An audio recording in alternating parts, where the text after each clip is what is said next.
আমি মিঠাইয়ের হেসেল থেকে বলছি। আজকে আমি রসবড়া বানিয়ে আপনাদের দেখাচ্ছি। আমি এখানে নিয়েছি রসবড়া বানানোর জন্য বিউলির ডাল। আমি বিউলির ডালটা 5 ঘন্টা ভিজিয়ে রেখেছিলাম। এখানে নিয়েছি চিনি, শিরা বানানোর জন্য এখানে নিয়েছি বেকিং সোডা, এখানে এলাচ, এখানে গোটা মৌরি, অল্পটুকু নুন, 1 চিমটে। আর এই কাপটার মাপে আমি দু কাপ চিনি নিয়েছি। এই কাপটার মাপে আমি 3 কাপ জল দেবো এই শিরাটার মধ্যে। আর নিয়েছি বড়াগুলো ভাজার জন্য সাদা তেল। তো আমি এই বড়াগুলো ভাজার আগে এই বিউলির ডালটা আমি মিক্সারে পেস্ট করে আমি 2 ঘন্টা রেখে দেব। ডালটা আমি 2 ঘন্টা পেস্ট করার পরে আমি রেখে দিয়েছিলাম বেকিং সোডা দিয়ে। তারপরে আমি 15 মিনিট ফেটিয়ে নিয়েছি ভালো করে। যত বেশি ফেটানো হবে তত বড়াটা স্পঞ্জি হবে। এরপর এর মধ্যে আমি এই এলাচ নিয়েছিলাম, এলাচের খোলাগুলো ছাড়িয়ে আমি এলাচগুলোকে থেতো করে নিয়েছি।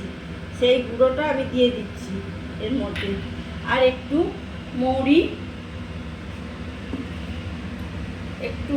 মৌরি দিচ্ছি। আর 1 ফোঁটা নুন। মিষ্টি জিনিসে হলেও নুন 1 ফোঁটা দিলে স্বাদ ভালো হয়। আপনারা না দিলেও না দিতে পারেন।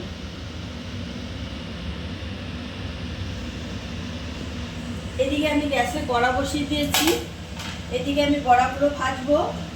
আর এদিকে আমি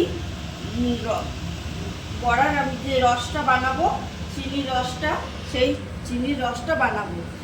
এখানে আমি 2 কাপ চিনি নিয়েছি। এই কাপে 2 কাপ চিনি নিয়েছি। এই চিনি আমি এর মধ্যে দিয়ে দিলাম। দিয়ে আমি এই কাপেরই 3 কাপ জল দেব। আমি এই চিনি শিরাটার মধ্যে কটা এলাচ ফাটিয়ে দিয়ে দিচ্ছি।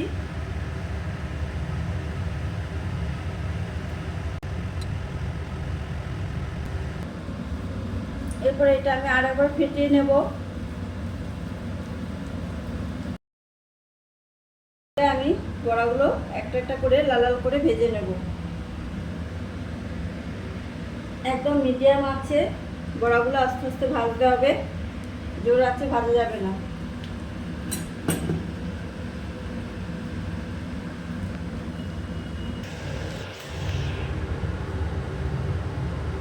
বড়াগুলো একটা করে দিচ্ছি তেলের মধ্যে।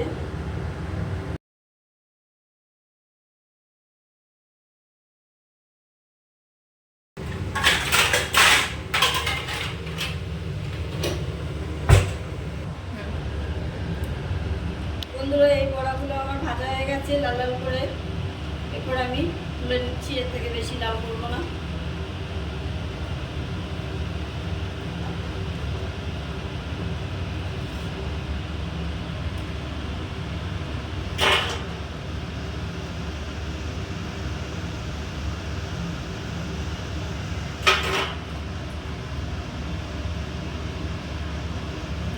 ওইদিকে আমার চিনি শিরাটা হচ্ছে, আমি গ্যাস কম করে দিয়েছি। এরকমভাবে আমি সব বড়াগুলো ভেজে নেব।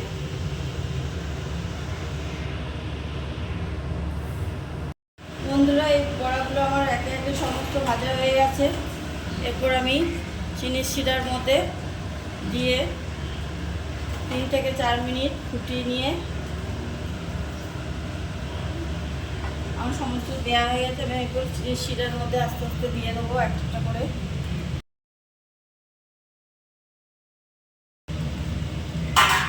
3 থেকে 4 মিনিট আমি ফুটিয়ে নেব।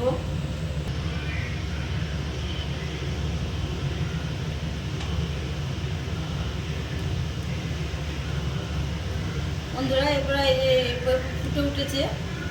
এরপরে আমি গ্যাস বন্ধ করে চাপা দিয়ে রেখে দেবো। তাহলেই আমার রেডি হয়ে যাবে রসবড়া।